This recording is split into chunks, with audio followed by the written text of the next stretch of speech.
8 A sınıf оқушысы. Абай Құнанбайұлы. Күз. Сор бол түсі суық қаптайды аспан, көз болып дымқол тұман жерді басқан. Білмеймін, тойғаныма, тоңғаныма, жылқы ойнап бие қашқан тай жарысқан. Жасыл шөп, бәйшешек жоқ бұрынғыдай, жастар күлмес жүгірмес, бала шулай. Қайыршы шал кемпірдей түсі кетіп, жапырағынан айырылған ағаш қурай. Біреу малма сапсыйды сауық иір, салбыраңқы тартыпты жыртық киім.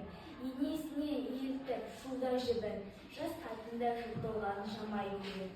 Қастығына қатар қайтса беру елмен, астында ақшомшы жүр ол бір керуен.